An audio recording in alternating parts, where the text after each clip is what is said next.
Are you showing yourself?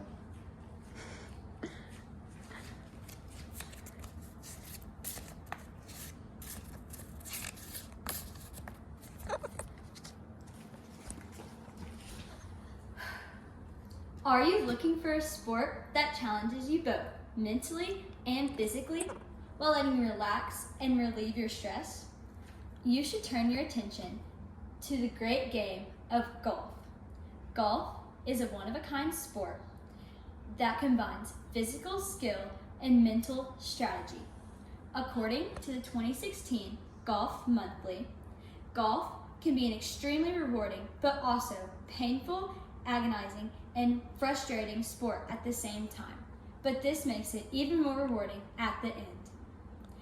Since I'm on my high school's golf team, which this is a picture of my golf team at district, we won second, and I enjoy the challenges that come along with it, I want to inform you about the history and all aspects of the great game of golf. Golf is a sport that requires mental and physical challenges and can be played by all skill levels.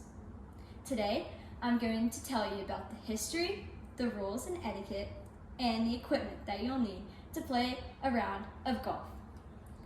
As I was researching the history of golf, I learned that it has multiple origins and has been debated for years of where the game of golf originated from. Most golf historians will say that golf was originated in 1297 and it is called Opokritveli. This Dutch version is a lot like golf, but they use sticks and leather balls instead of metal golf clubs and round white golf balls. A more modern or popular version of this game originated in Scotland. According to History UK website, the first reference to golf is at its historical hometown in 1552. It was not until 1757 that the St. Andrew's Society of Golfers competed in their own annual competition. This sport got so popular during its time that King James II banned golf because it was distracting the people in the military from doing their duties and practicing their archery skills. Most people ignored this ban because of how likable golf became. Golf set sail during the Industrial Revolution because of all the railroads and how accessible the golf courses were that were popping up around countries. Another reason that it was becoming more popular is because of how accessible and affordable golf clubs became during the Industrial Revolution. As I'm closing up the history of golf, I want to inform you about a fact that I learned while I was researching that really caught my attention. Did you know that the game of golf had originally 22 holes in it? I certainly didn't. In 1776, there were 22 holes in golf, 11 on the front and 11 on the back. But the golfers soon realized that the holes were way too short and decided to make it 18 holes so the holes could be longer. Now you need to turn your attention to a video of a golfer that has really influenced golf game today, Tiger Woods. As you're watching this, I want you to look at his swing and the etiquette that I'm about to explain that you need to have in golf.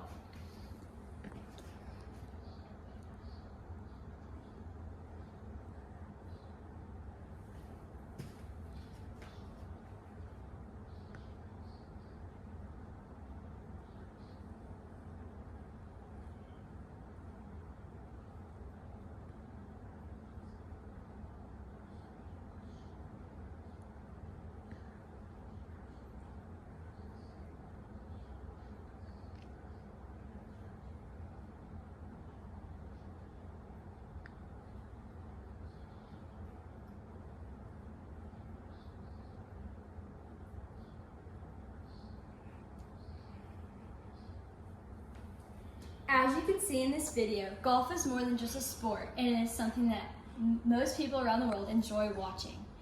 Tiger Woods was laughing and having a good time while playing golf, and so can you if you follow these written and unwritten rules of golf.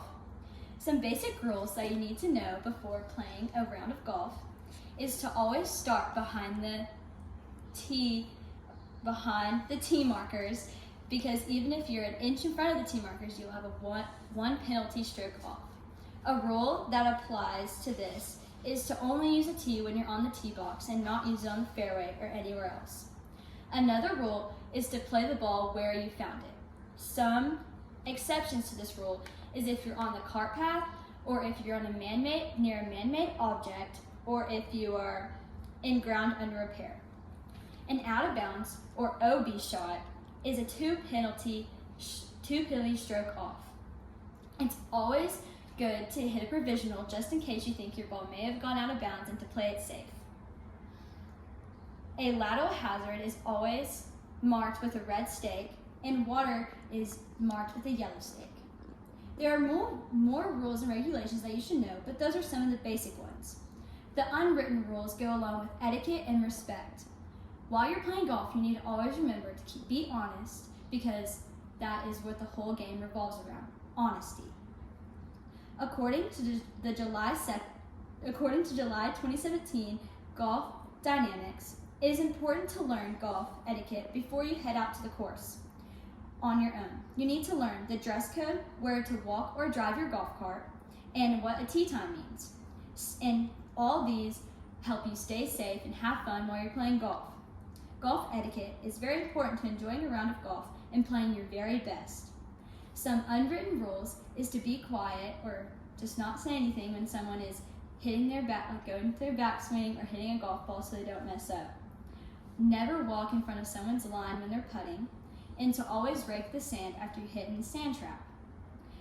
One of the most important things in golf is to have a pace of play and to monitor the people in front of you and behind you, so you don't catch up to them or be too slow. Now that you know some of the rules and etiquette of golf, let's turn our attention to what the golf clubs are and some accessories that you might need. Some equipment you might need when you're playing a round of golf are clubs, a glove, pencils, extra tees and balls, and a rangefinder would be very helpful. Getting to know the clubs and what they mean is very important. This is a golf club, and this is the grip, this is the shaft, this is the head, and this is the face where you want to hit the ball. Knowing your golf clubs and how far you hit them is very important, so I advise you to go out to the range and hit some balls so you know how far they go. Your driver is your first club you want to hit, and I usually hit it on par 4s or par 5s. You usually hit the furthest. A wood is basically a driver, but it's easier to hit on ground without a tee. Your irons go from the higher numbers are the shorter you'll hit it, and the lower numbers are the longer you'll hit it. My clubs range from a 6 to a 9. So the 6 I would hit the furthest, and the 9 I would hit the highest and probably not as far as my other irons. A golf glove will improve your grip. A pencil, you need a pencil in your golf bag to write down your scores, and a rangefinder will help you see how far away the pin is. You always need extra golf balls and tees just in case your tee breaks or you lose some golf balls. Today, I've talked about the history and some rules and regulations, the equipment you need, and the equipment you need for a round of golf. Golf is a sport that requires mental and physical skill. Now it's time for you to grab your clubs and head to the course for a round of golf.